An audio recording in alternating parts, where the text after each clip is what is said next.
Shalom bien-aimés dans le Seigneur, nous sommes dans la joie de pouvoir réellement communier en ce jour pour partager la parole du Seigneur.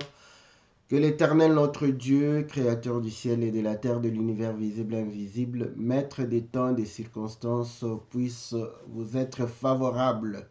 Ce lundi, et comme tous les lundis, c'est votre émission Louons l'Éternel, une émission qui vous est présentée par votre bien-aimé le pasteur Philippe Mukenge, une émission qui traite des cantiques, une émission qui nous permet de pouvoir aller en profondeur de la parole du Seigneur au travers les cantiques que propose le chantre de l'Éternel. Que l'Éternel vous soit très favorable.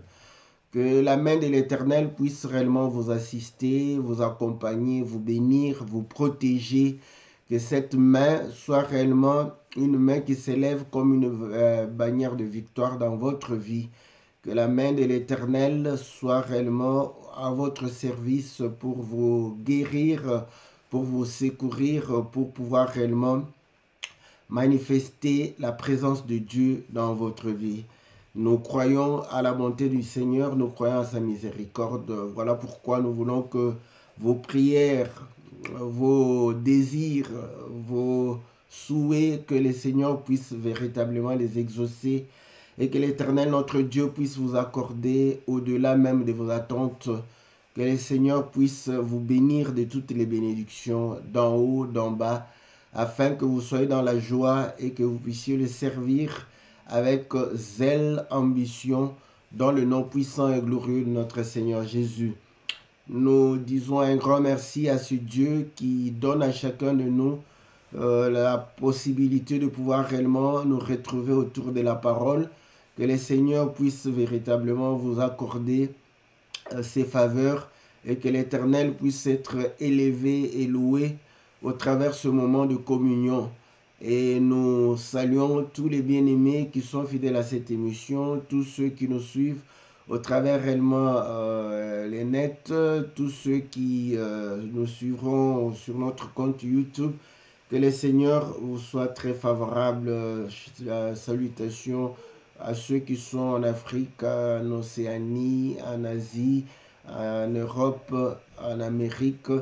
Que le Seigneur vous soit très favorable, que le Seigneur vous bénisse, que le Seigneur puisse vous accorder plein de bonnes choses dans le nom puissant et glorieux de notre Seigneur Jésus, que nous avons ainsi prié. Vous connaissez le principe de l'émission Louons l'Éternel, et c'est de pouvoir réellement, au travers le cantique d'un bien-aimé, nous allons pouvoir partager la parole. Nous avons intitulé aujourd'hui le parvis du tabernacle, parce que nous nous sommes souvenus du cantique de notre sœur Narita Malala qui a chanté le tabernacle, et nous allons essayer de pouvoir parler des différentes parties du tabernacle, donc le parvis, le lieu saint et le lieu très saint. Donc, comme c'est assez beaucoup d'éléments pour chaque partie, donc nous allons pouvoir peut-être prendre, selon que le Seigneur va nous conduire et de la manière dont nous allons pouvoir parcourir aussi. Si nous parcourons assez rapidement, nous allons terminer un peu plus tôt, mais ça sera fait en séance parce que les éléments à pouvoir examiner pourront être peut-être assez nombreux. Voilà, que Dieu vous soit très favorable, que l'Éternel vous bénisse, que l'Éternel puisse bénir chacun de nous. Et comme d'habitude, nous allons pouvoir réellement mettre le cantique de notre sœur, et après le cantique, nous allons revenir dans notre studio virtuel pour pouvoir réellement partager la parole du Seigneur dans le nom précieux et glorieux de notre Seigneur Jésus. Nous avons ainsi prié. Amen.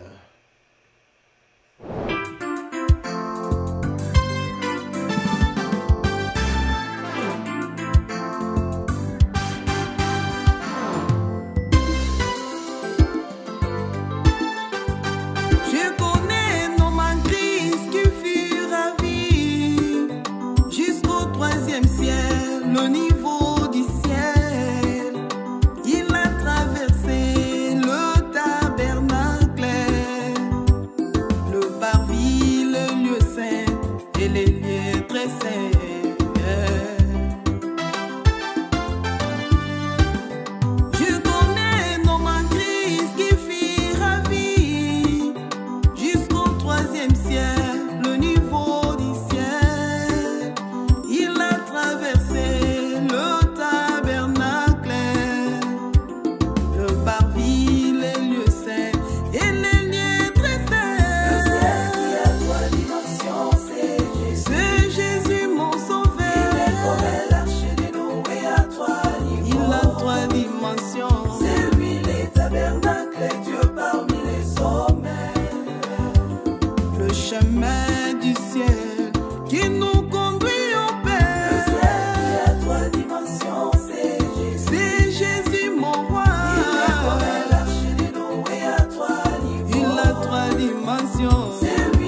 chandelier qui éclaire le pain et l'autel de parfum qui est la prière.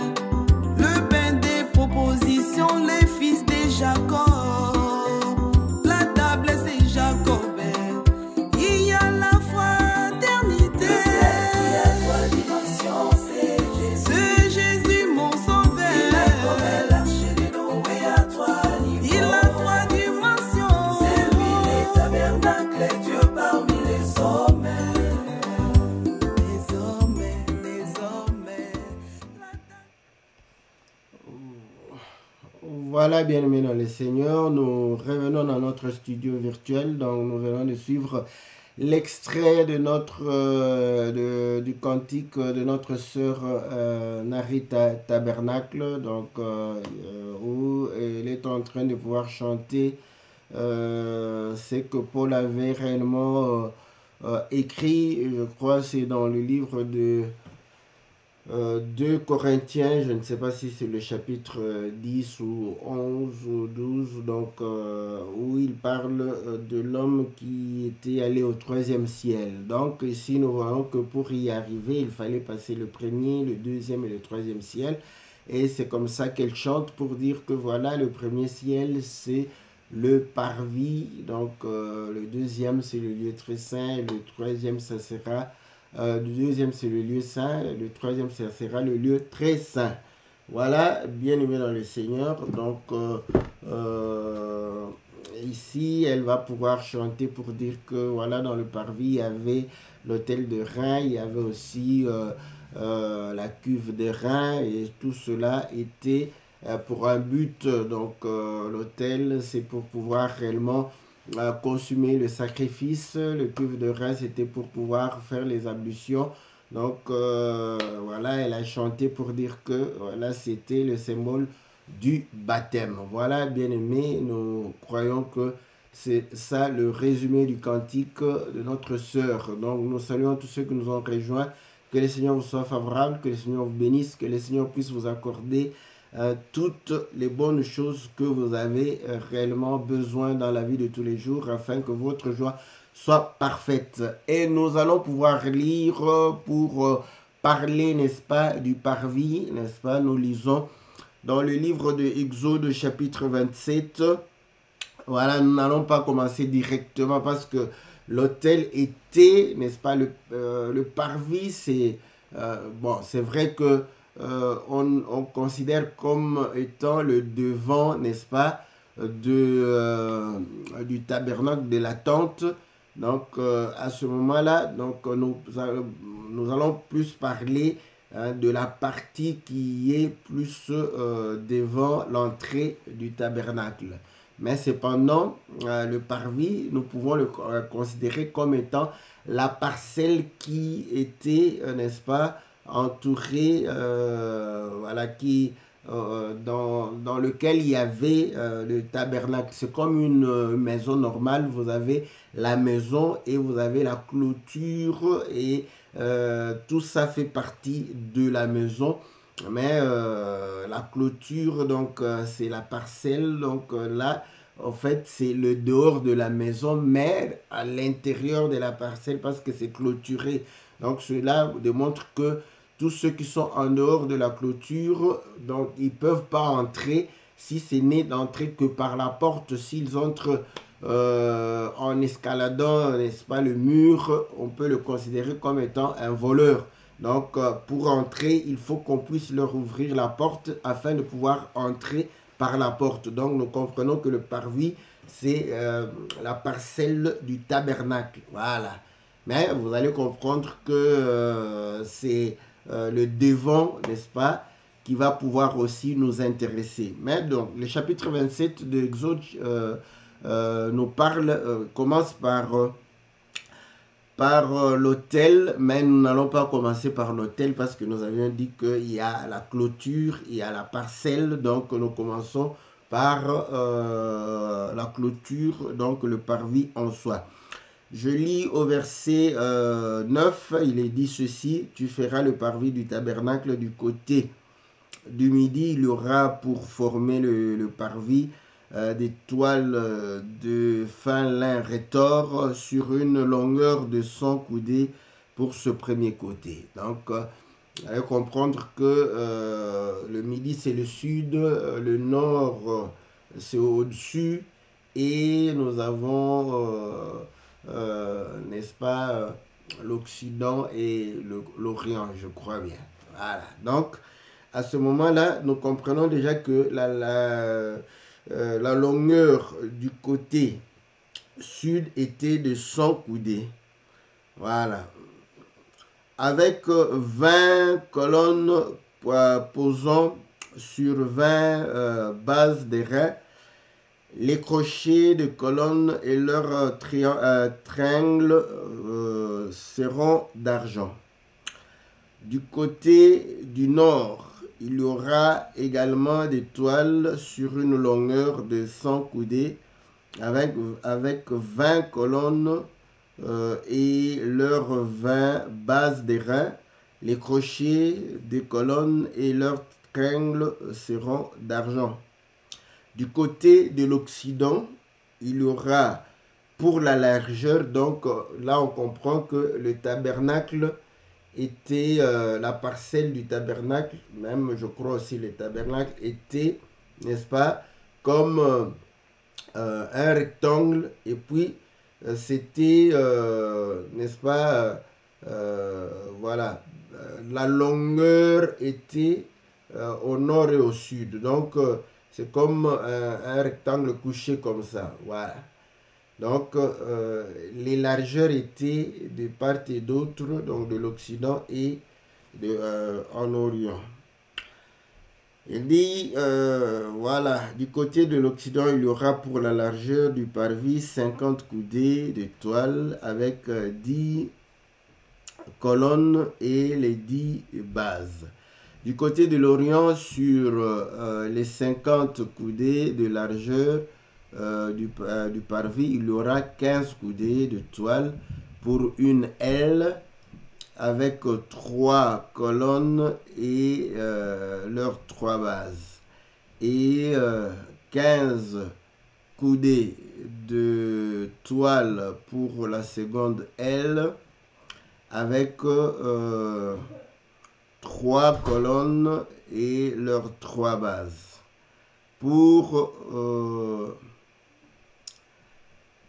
Pour la porte du parvis, il y aura un rideau de 20 coudées bleu, pourpre et cramoisi et de fin lin rétort en ouvrage de broderie avec 4 colonnes et leurs 4 bases. Toutes les colonnes forment l'enceinte du parvis. Toutes les colonnes formant l'enceinte du parvis auront des tringles d'argent et des crochets d'argent et des bases d'airain. La longueur du parvis sera de 100 coudées, sa largeur de 50 coudées chaque côté et sa hauteur de 5 coudées. Les toiles seront de fin lin rétort, les bases d'argent. Tous les ustensiles destinés au service du tabernacle, tous ses pieux et tous les pieux du parvis seront d'airain. Voilà. Donc, ça, ce sont les éléments du parvis. Donc, nous voyons que le parvis était en rectangle. Donc, largeur 100 coudées, longueur, largeur 50 coudées, longueur 100 coudées. Et ça faisait partie de la maison de l'Éternel. Donc, le parvis fait partie de la maison de l'Éternel. Je crois que David va pouvoir chanter pour dire que vaut mieux un jour dans le parvis de l'Éternel que 1000 ans ailleurs. Donc, un jour dans la maison de l'Éternel, au seuil de la maison de l'Éternel, que 1000 ans dans les tentes de méchanceté. Donc, il va pouvoir chanter pour montrer que les parvis, ça faisait déjà partie de la maison. Comme je l'ai dit, même aujourd'hui, quand vous entrez déjà dans la parcelle, vous supposez entrer dans la maison de quelqu'un de jamais. Ce n'est pas encore la maison, mais c'est encore le dehors. Mais c'est déjà le fait qu'on t'accepte de pouvoir entrer et maintenant vous allez pouvoir entrer véritablement dans la maison. On va vous recevoir au salon et si vous voulez passer une nuit là-bas, ils vont pouvoir vous amener dans la chambre. Donc c'est de cette manière que nous pouvons aussi comprendre, n'est-ce pas, le tabernacle. Et vous savez que Dieu avait demandé à Moïse de pouvoir faire selon le modèle. Et nous comprenons que si Moïse n'avait pas respecté le modèle, cela aurait été un problème. Donc les mesures que Moïse a reçues, ce ne sont pas ses propres idées, mais c'est l'Éternel qui est en train de pouvoir donner les mesures. Et nous croyons que il tient aux mesures, il tient, n'est-ce pas, à pouvoir respecter. Voilà pourquoi, même pour le tabernacle ou la tente ou le temple, il y avait des balances où le Seigneur était en train de pouvoir recommander qu'il ne puisse pas falsifier les balances parce que cela supposerait que c'était du vol.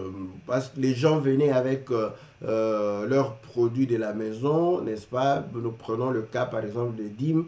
Donc il fallait peut-être mesurer. Donc si les mesures qu'on utilise au temple ne sont pas correctes, donc à ce moment-là, le peuple se sentirait, n'est-ce pas, volé.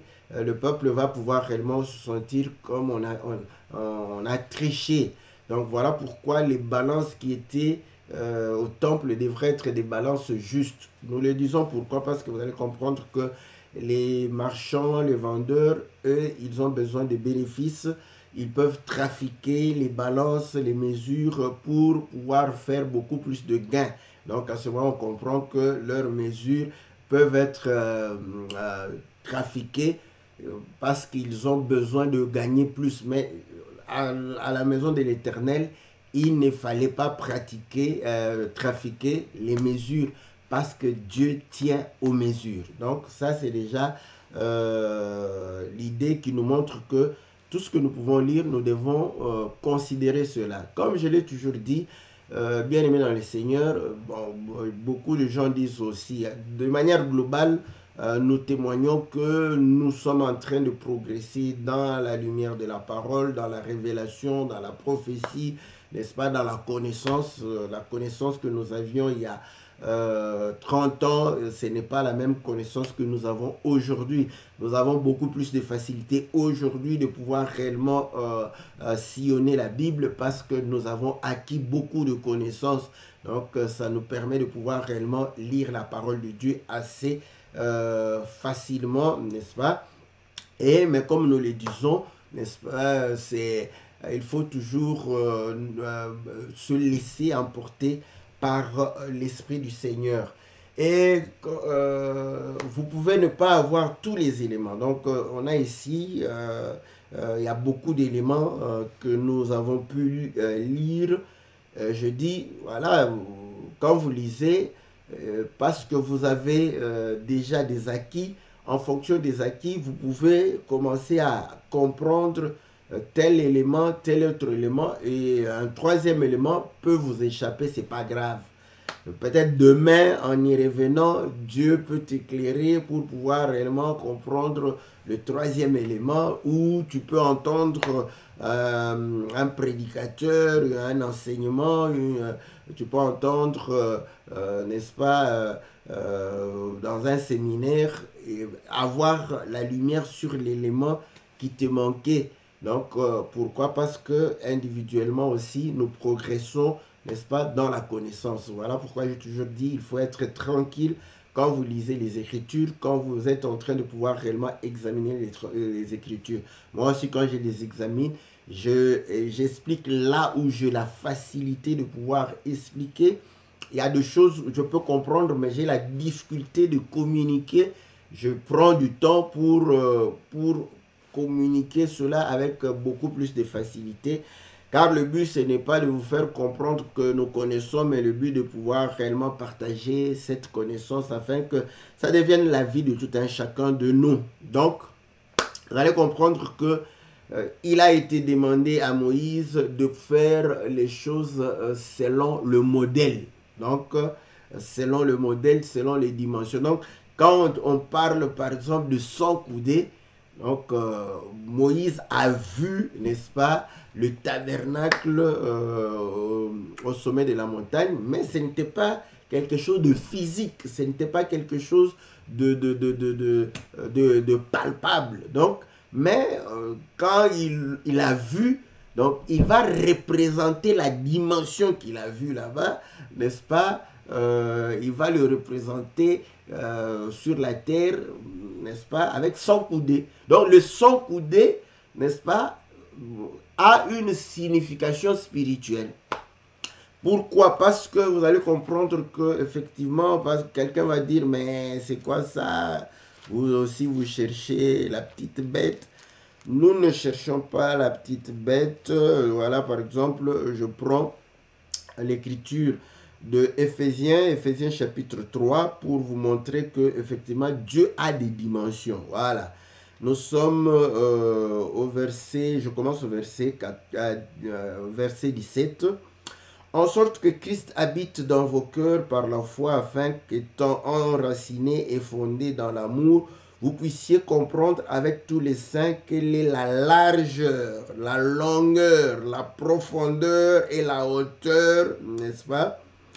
Et connaître l'amour de Christ qui surpasse toute connaissance, en sorte que vous soyez remplis jusqu'à toute la plénitude de Dieu. Donc vous voyez que Dieu lui-même, n'est-ce pas, a des dimensions. Donc la parole a une largeur, la parole a une profondeur, la parole a une hauteur, la parole a une longueur.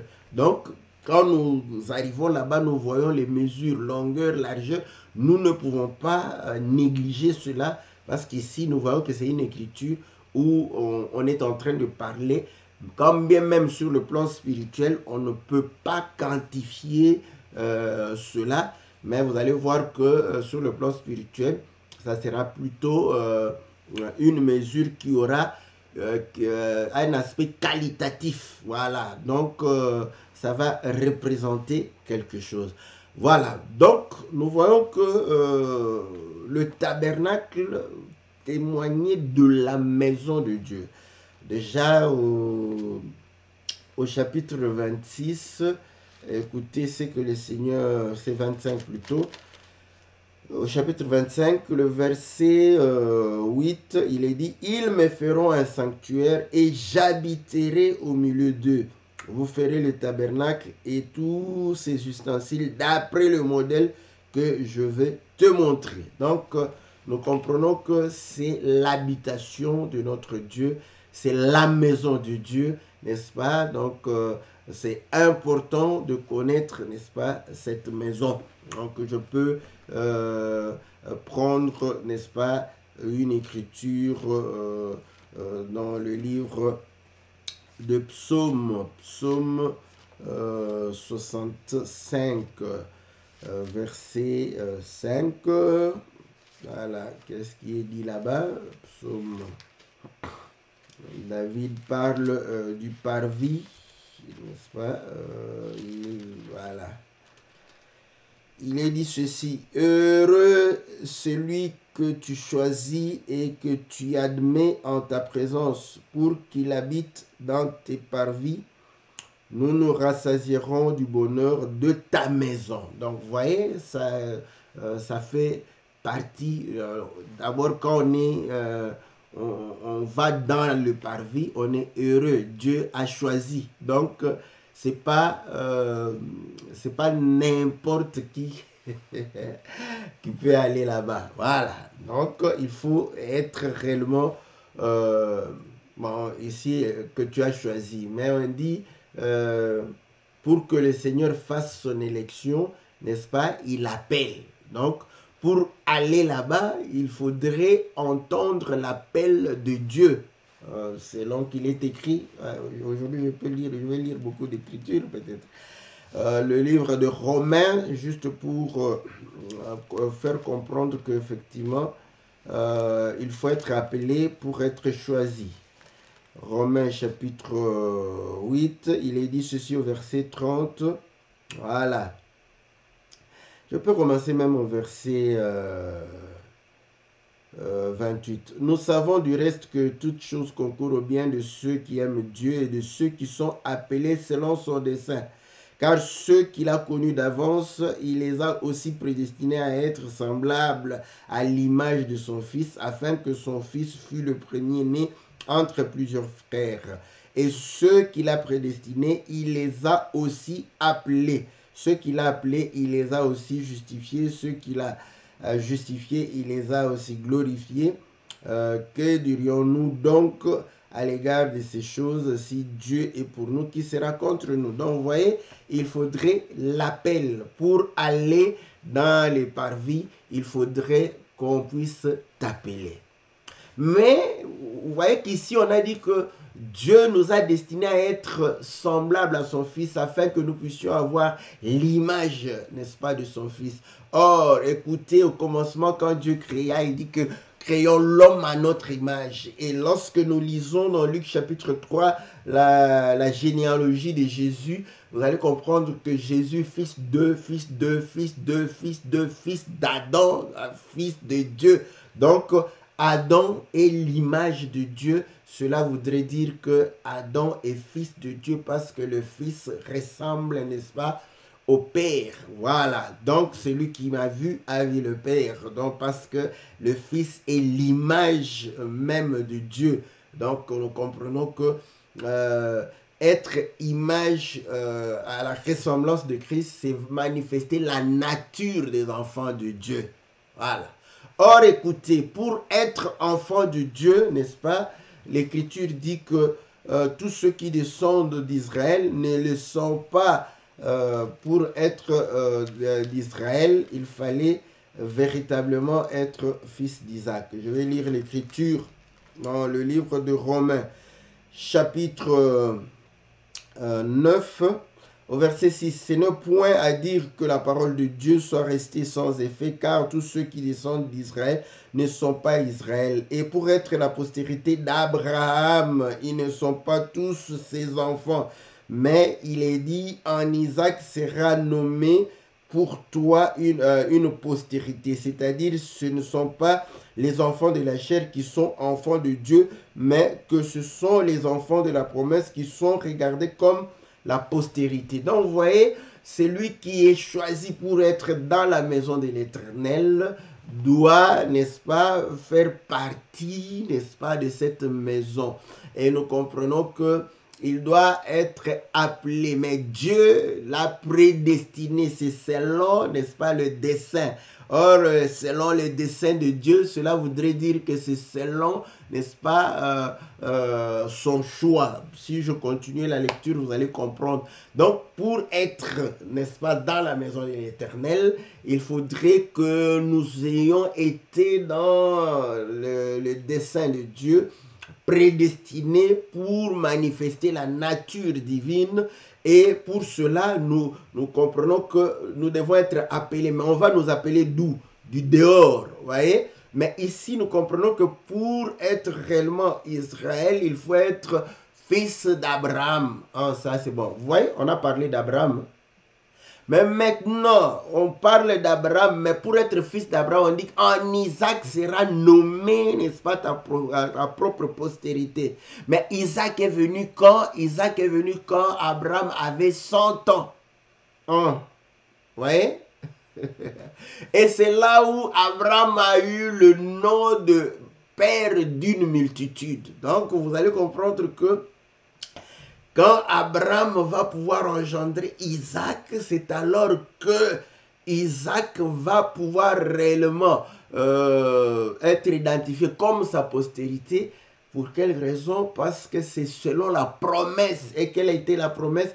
À cette même époque, je reviendrai et Sarah aura un fils. Donc nous comprenons que ceux qui se retrouvent dans la maison, dans le parvis, ce sont les fils d'Abraham. Voilà pourquoi nous avons, n'est-ce pas, le chiffre 100, n'est-ce pas, la longueur 100, c'est pour montrer qu'on est fils d'Abraham, parce que c'est à Abraham qu'on a fait la promesse, c'est à Abraham, n'est-ce pas, qu'on a réellement dit que Dieu allait pouvoir réellement bénir et bénir toutes les nations à travers Abraham. Vous voyez, maintenant pour être fils d'Abraham, ce n'est ni par la chair ni par la volonté de l'homme, parce que Isaac, vous allez comprendre que leur corps était usé, mais c'est sur la parole, sur la promesse. Voilà pourquoi la Bible dit que au commencement était la parole était avec Dieu, la parole était Dieu. En elle était la vie et la vie était la lumière des hommes. À tous ceux qui ont reçu la lumière, elle a donné le pouvoir de devenir enfants, non selon la volonté de l'homme, ni de la chair, ni, n'est-ce pas, de la capacité de l'homme ou de son effort, mais c'est simplement selon la volonté de celui qui appelle, selon la volonté de celui qui a réellement manifesté sa grâce envers nous. Donc vous voyez que voilà pourquoi il y avait la longueur, n'est-ce pas? Parce que tous les enfants de Dieu devraient se retrouver dans la maison de l'Éternel. Et ce sont les dimensions de sa maison. Voilà. Donc, pour te retrouver dans, on dit tous ceux qui descendent d'Israël ne sont pas israéliens. Donc, pour descendre, il faut être fils d'Abraham. Or, pour être fils d'Abraham, c'est par la promesse. Voilà. Ce n'est ni par la chair, ni par le sang. Donc, c'est par quoi? C'est en vertu du Saint-Esprit. Or, le Saint-Esprit fut donné, n'est-ce pas, à la Pentecôte, à la fête, n'est-ce pas, de semaine. Le chiffre 50, vous voyez, c'est le chiffre du Saint-Esprit. Voilà pourquoi la largeur était de 50 coudées, longueur 100 coudées, largeur 50 coudées. Et on comprend que tous les enfants de Dieu devraient se... Mais écoutez, mathématiquement c'est impossible parce qu'Israël était sorti au nombre de 600 000 hommes, n'est-ce pas, prêts à porter les armes, sans compter les femmes et les enfants. Comment ils peuvent se retrouver tous, n'est-ce pas, sur une coudée, je ne sais pas si c'est 1 mètre ou 1 mètre, mettons même 1 mètre 20. Voilà. Donc si c'est 1 mètre 20, donc ça sera sur une longueur de 120 mètres. Mais c'est trop petit. C'est trop petit pour que 600 000 hommes puissent se retrouver là-bas. Donc, c'est là où nous disons que ce sont des dimensions qui, sur la terre, elles sont quantitatives, mais quand nous allons, n'est-ce pas, d'où ces dimensions sont venues, ces dimensions donc, seront qualitatives, donc pour représenter quelque chose. Et là, nous comprenons que, voilà, tous les enfants de Dieu, n'est-ce pas, doivent se retrouver en Abraham. Voilà. Donc, dans le parvis, dans 100 mètres de longueur. Et là, nous comprenons qu'on n'est pas enfant par la chair, mais c'est par l'esprit. Parce que le Seigneur lui-même, le Fils de Dieu, a été conçu, n'est-ce pas, en vertu de la puissance du Saint-Esprit. Voilà. Voilà pourquoi il a dit que celui qui est né d'esprit est esprit, celui qui est né de la chair est chair. Voilà. Ainsi, pour que nous puissions être enfants de Dieu, c'est par l'esprit que nous devenons enfants de Dieu. Voilà pourquoi on avait toutes ces dimensions-là de 100 et 50. Et là, la Bible démontre que c'était des toiles de fin lin, n'est-ce pas, retors. Donc, comprenons que le fin lin, n'est-ce pas, était en train de pouvoir réellement symboliser la justice, n'est-ce pas, cette justice où nous comprenons que dans la maison de l'Éternel, n'est-ce pas, nous sommes, n'est-ce pas, des justes. Je vais lire l'écriture, voilà, l'écriture de Psaume, Psaume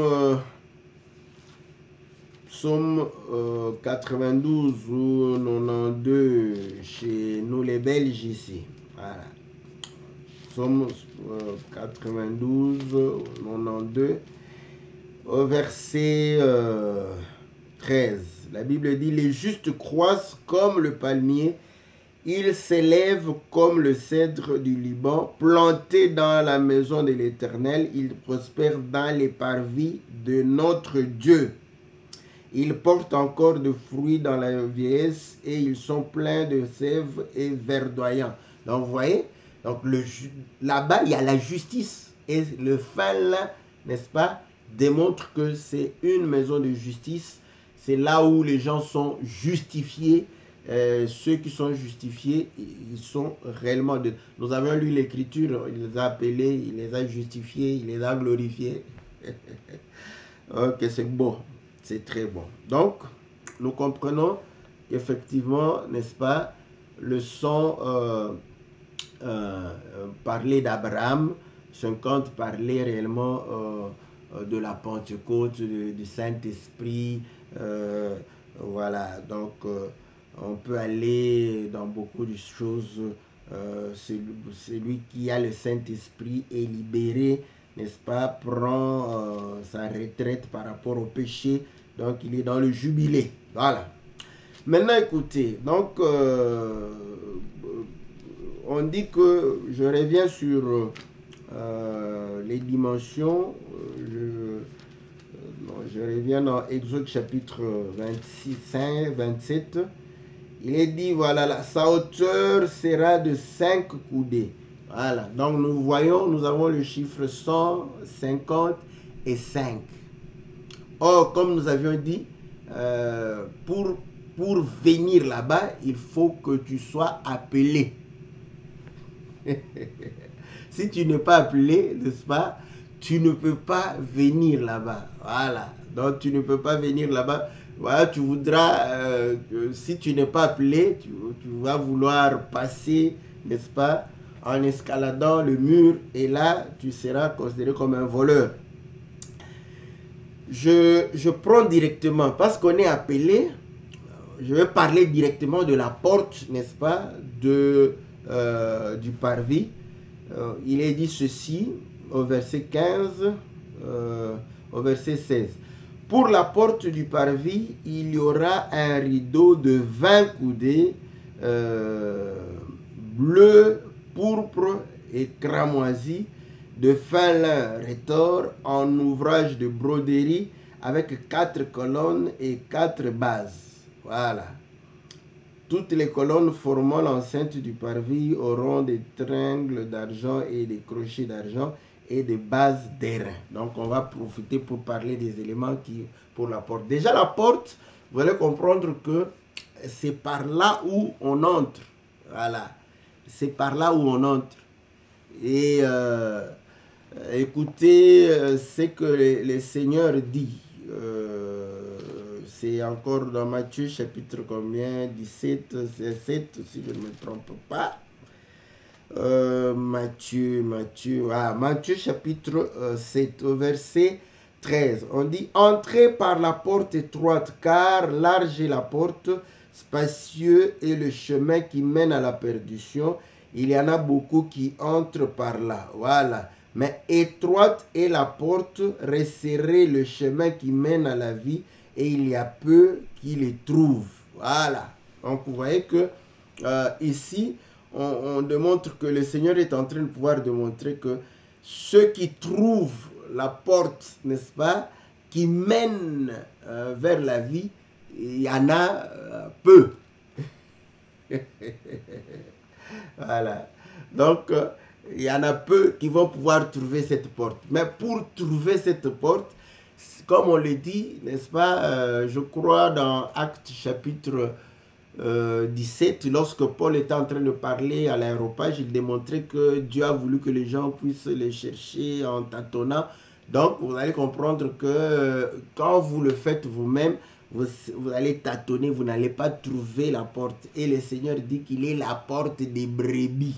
Voilà pourquoi il dit que mes brebis entendent ma voix. Donc, pour pouvoir aller vers le Seigneur, entrer par la porte, il faudrait entendre la voix. Et la porte, c'est aussi une bouche. Voilà, c'est une bouche. En Égypte, nous avons vu que lorsque il voulait réellement, n'est-ce pas, manger la Pâque, eux n'ont pas bu le sang, hein, mais la maison avait bu le sang. Voilà. Bon, je ne vais pas aller dans tout ça. Mais vous allez voir que sur les linteaux, sur la bouche de la maison, il y avait le sang. Voilà. Vous savez, quand vous prenez le sang, vous buvez comme ça, vous allez voir que ça va vous laisser les traces ici. Voilà. Donc, c'est pour montrer que la porte, c'est aussi une bouche. Voilà. C'est une bouche. Donc, et c'est par la porte qu'on appelle. Voilà, donc c'est là où j'ai... Donc la clôture, la hauteur, n'est-ce pas, était de 5 coudées. Or, nous savons que le chiffre 5, c'est le chiffre du service, n'est-ce pas? Et Dieu a mis les serviteurs pour pouvoir appeler. Il y a beaucoup de paraboles. Je peux prendre la parabole de noces. Il va envoyer ses serviteurs pour appeler les gens aux noces. Voilà. Donc, vous allez comprendre que l'appel se fait par, n'est-ce pas, le service, le ministère où on est en train d'annoncer. Nous sommes en train de pouvoir faire l'appel. Voilà. Maintenant, ceux qui viennent, vous allez comprendre, hein, mais qui sont ceux qui viennent là? Ceux qui répondent à l'appel pour être comptés dans la maison de l'Éternel. Vous allez voir que quand nous allons en Israël, n'est-ce pas, c'était ceux qui avaient 20 ans. Parce que ce sont ceux-là qui ont répondu à l'appel pour faire partie, n'est-ce pas, de l'armée, d'être recensé, compté, n'est-ce pas? Parce que moins de 20 ans, tu n'es pas compté. Une femme, tu n'es pas compté. Ceux qui avaient 20 ans étaient comptés. Voilà. Donc, voilà pourquoi la porte avait cette dimension de 20 coudées, n'est-ce pas? Parce que vous allez comprendre que la dimension de la porte délimite aussi le passage. Voilà pourquoi quand le Seigneur a dit que large est la porte qui mène vers la perdition. Donc là-bas, même si tu es un géant, hein, comme Goliath, tu vas passer. Parce que la porte ne va pas t'empêcher de pouvoir passer. Mais étroite est la porte qui mène à la vie. Donc là, il ne faut pas être obèse. Hein. Donc quand tu es obèse, tu ne peux pas entrer. Donc quand tu es trop un géant, tu ne vas pas entrer. Parce que la porte, n'est-ce pas, a des petites dimensions. Donc vous allez comprendre que ceux qui répondent aux dimensions de la porte vont rentrer par là. Voilà. Donc, on comprend très bien que les dimensions de la porte délimitent les gens qui doivent entrer. Donc là, nous voyons que 20 coudées, c'est ceux qui devraient aller là-bas, c'était ceux qui avaient la maturité, ceux qui pouvaient porter les armes pour combattre qui? Pour combattre l'ennemi. Ceux qui étaient prêts de pouvoir défendre la nation, n'est-ce pas? Défendre l'héritage, défendre la patrie, défendre, n'est-ce pas, la foi. Donc ceux-là vont pouvoir entrer. Donc voilà, quand quelqu'un prend conscience, parce que si tu n'es pas conscient de pouvoir te défendre, tu te laisses emporter et dominer par l'ennemi, nous te disons, tu peux continuer, n'est-ce pas, ton chemin. Ne viens pas dans le tabernacle de Dieu. Continue ton chemin. Tu es encore un géant. Vas-y, quand tu vas pouvoir réellement te fatiguer à cause de pouvoir trop marcher, tu vas pouvoir baisser, tu vas faire le fitness. Et quand tu es fit, tu reviens. Tu reviens pour entrer dans la maison. Donc, ceux qui devraient entrer, c'était ceux qui étaient prêts à porter les armes et combattre l'ennemi. Donc, ce sont ceux qui étaient touchés, n'est-ce pas, comme au jour de la Pentecôte, ils ont été vivement touchés, ils étaient prêts à abandonner le mal, ils étaient prêts à abandonner tous les désirs de la chair, jalousie, fétiche, magie, n'est-ce pas, méchanceté, colportage, escroquerie, impudicité, adultère, ivrognerie, toutes ces choses-là. Donc, ils sont prêts à pouvoir réellement combattre toutes ces choses. Ce sont eux qui vont pouvoir réellement entendre la voix, n'est-ce pas, du Fils de l'homme. Ils vont comprendre que Dieu est en train de pouvoir les appeler pour leur donner la capacité. Parce qu'à ce moment-là, tu vas aussi commencer à pouvoir crier pour dire que qui va me délivrer de ce corps? Qui va me délivrer? Je suis en train de souffrir. Où est le Dieu de nos pères? Où est le Dieu d'Abraham, d'Isaac et de Jacob? Le Dieu qui rend l'homme libre. Et à ce moment-là, tu écoutes la voix. Quand nous te prêchons comme ça, tu écoutes et tu viens vers le Seigneur. Tu t'abandonnes entre les mains du Seigneur. Voilà pourquoi tu vas entrer par la porte. Parce que tu es prêt à pouvoir réellement combattre, n'est-ce pas, les désirs de la chair, combattre l'ennemi avec, n'est-ce pas, toutes ses acolytes. Et on dit qu'il y avait le rideau qui était enfin, n'est-ce pas, le tort, nous avions dit, c'est déjà, ça montre la justice, n'est-ce pas? Et là, on dit couleur bleue, et vous allez comprendre que la couleur bleue, c'est le bleu du ciel. On n'a pas d'écriture, hein? Les gens profitent. Vous savez, nos frères sont devenus intéressants. Parce que il faut donner l'écriture. Pour l'instant, j'ai fait un peu de recherche. Il n'y a pas une écriture qui dit que le ciel est bleu. Il n'y en a pas.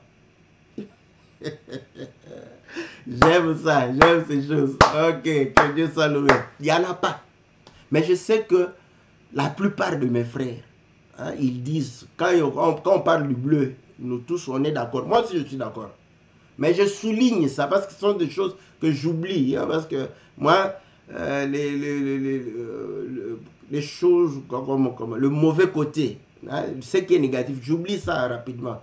Je dégage tout ce qui est négatif, tout ce qui est mauvais. Ah, bon frère, on avait fait un débat, il m'a troublé à me demander l'écriture, noir sur blanc, je veux l'écriture, noir sur blanc.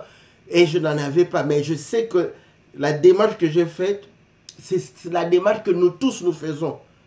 Mais pour un point, parce qu'il ne veut pas croire à ce point-là, il nie notre marche, notre façon de marcher. Et là, voilà, je me dis donc, je dois me rappeler, très souvent j'oublie.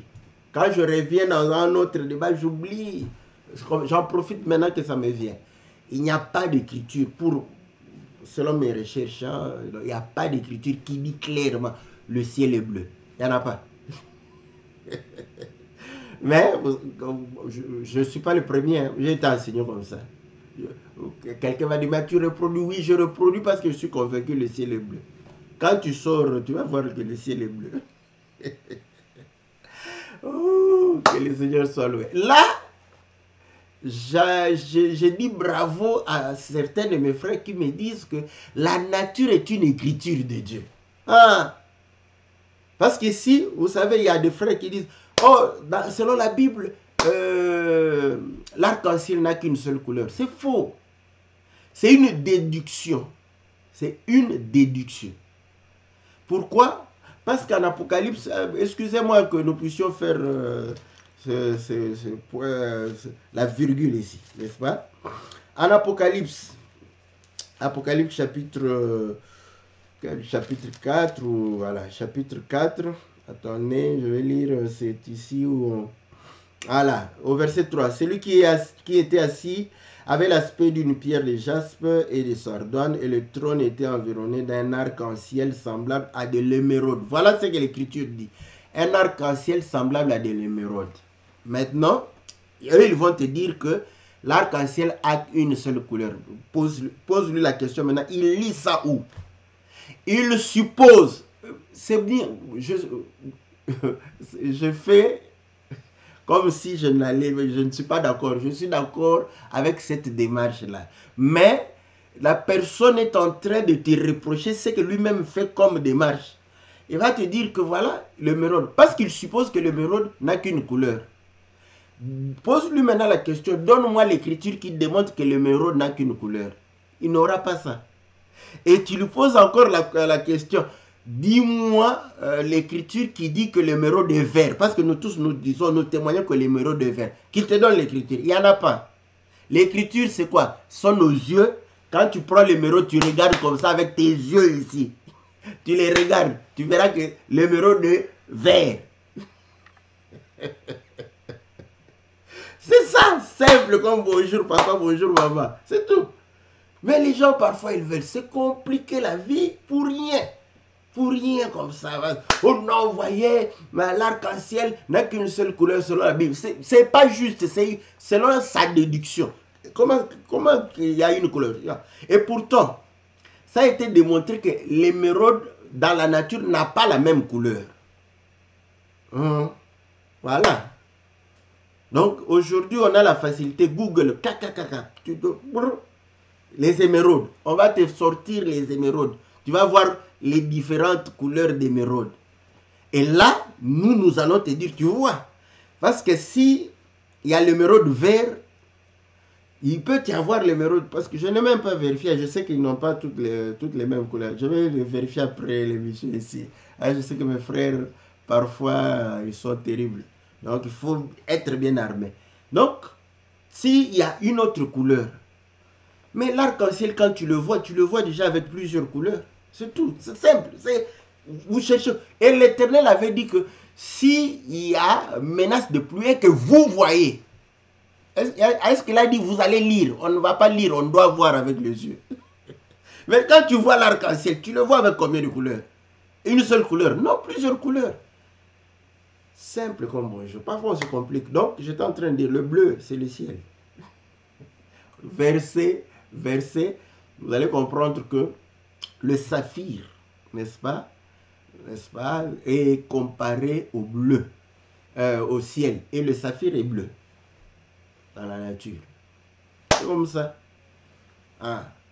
Donc, pour montrer que c'est cette justice d'en haut, n'est-ce pas, et pourpre. Et nous savons que dans Juge, on a démontré l'histoire de Gédéon, que le roi, je ne sais pas si les Madians portaient les habits en pourpre. Et je crois même le Seigneur, quand on lui a fait porter le pourpre, ils se sont moqués de lui pour dire le roi, le juif, tout ça. Donc vous allez comprendre que le pourpre parle du royaume cramoisi, parle de la miséricorde, parce que le Seigneur dit que si vos péchés sont rouges comme de la cramoisie, je serai capable de pouvoir réellement vous rendre blanc comme la neige. Ouais.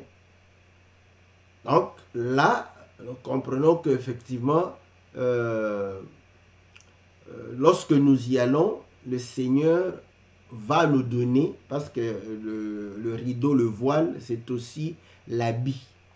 En y allant là-bas, parce que nous sommes c'est le tabernacle, la tente, c'est pour aller porter, parce que nous renonçons à notre nature ancienne et nous allons prendre une nature, n'est-ce pas, qui a été justifiée. Voilà pourquoi c'est une nature qui suit la justice de Dieu, n'est-ce pas, et cette justice vient d'en haut, n'est-ce pas, et voilà pourquoi nous avons la sagesse d'en haut, n'est-ce pas, et le Seigneur nous donne, n'est-ce pas, le pouvoir, parce que c'est le royaume, il fait de nous réellement des princes.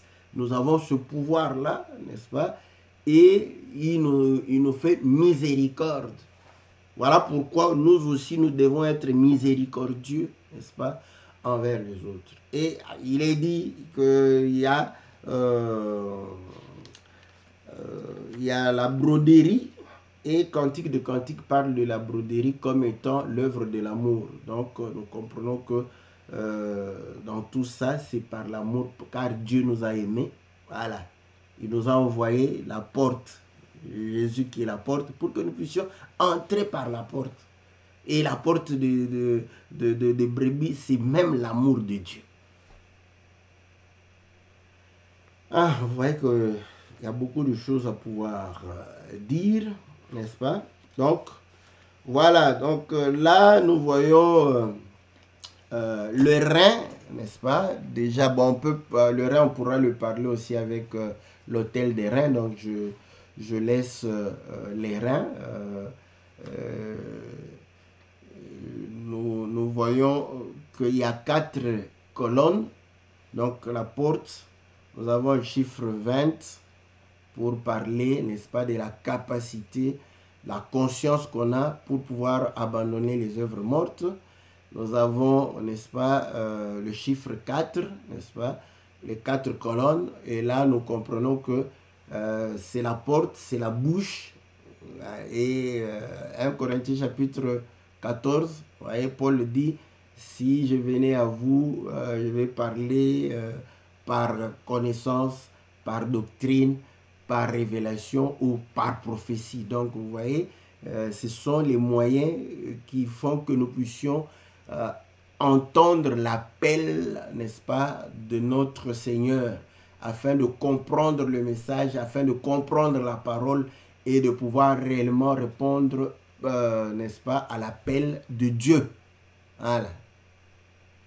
Bon, je vous épargne de vous amener dans le jardin avec le fleuve qui se divise en 4. Voilà, donc là, c'est comme on dit, hein, chacun peut prendre, n'est-ce pas, les écritures par-ci, par-là pour pouvoir réellement apporter des éléments. Bon, bref, vous voyez, on n'a pas terminé. Donc, comme je dis, le tabernacle, c'est costaud. Donc, on pourrait continuer. Bon, je vais essayer. Si je n'ai pas d'autres cantiques, on va utiliser le cantique de notre sœur. Ne vous fatiguez pas parce que je sais parfois la nature humaine se fatigue de la monotonie. Mais, et pourtant, tu fais les mêmes choses tous les jours. Tu pars au travail, tu reviens à la maison. Donc là, tu trouves que il n'y a pas de la monotonie. Mais dès qu'on ouvre, nous allons parler du tabernacle. Là, tu dis, ben, ça fait longtemps qu'il parle du tabernacle. Mais vous voyez, donc il y a beaucoup d'éléments. Et là où j'ai la lumière, j'en parle. Pour que ça reste aussi en moi. Parce que, vous savez, quand j'ai la lumière comme ça, et surtout nous qui parcourons pratiquement toute la Bible, parfois on a du mal à retenir nos propres enseignements. Donc quand j'en ai la possibilité, plus j'en parle, plus je retiens. Voilà pourquoi les frères qui ont l'habitude de pouvoir prendre un enseignement, l'enseigner dans telle ville, dans telle autre ville, certains le reprochent, mais quand vous le suivez, ce n'est pas en réalité le même contenu. Donc il prend dans cette ville, il prêche, et dans l'autre ville, il va vite prendre les éléments qu'il a prêchés dans la ville précédente comme la base qu'il va placer pour ajouter quelque chose. Si tu suis le frère, tu vas voir que son enseignement s'enrichit de ville en ville. Ceux-là ont la maîtrise de leur enseignement. Donc, voilà, il ne faut pas se moquer d'eux. Ils ont la maîtrise de leur enseignement. Donc, c'est une grâce que le Seigneur les a faite. Moi, déjà, si je reprends, je ne sais pas, moi-même, je suis déjà perturbé. J'ai l'impression de me répéter exactement. Ça me trouble un peu. Je préfère ne pas me répéter. Pourquoi? Parce que je me laisse emporter de la manière dont le Seigneur va pouvoir. Mais si je sais déjà comment je vais parler de ces choses, ça m'empêche de mouvoir avec le Seigneur. Ça, c'est moi. Je ne veux pas imposer à tout le monde. Et parfois, j'ai des difficultés. Il y a des trucs que j'ai prêchés. Moi-même, je commence à regarder, à méditer encore. Pourquoi? Parce que je ne reviens pas là-dessus assez souvent. Donc, voilà ce qu'on peut dire. Donc, ne vous fatiguez pas. Nous allons pouvoir réellement... s'il y a un autre cantique qui parle du tabernacle, on va commencer à mettre pour changer des cantiques. Mais nous, on va continuer. Donc, je n'ai pas parlé des colonnes, parce qu'en fait, ces colonnes vont se retrouver aussi dans le tabernacle, tout ça. Donc, je vais en parler quand je vais toucher l'autel, n'est-ce pas, et la cuve de reins. Donc on va parler de les reins. Donc voilà, donc on peut ne pas parler maintenant de les reins. Donc nous allons continuer les éléments qu'on n'a pas pu dire, on les dira prochainement. Que le Seigneur vous soit favorable, que le Seigneur vous bénisse dans le nom précieux et glorieux de notre Seigneur Jésus. Amen.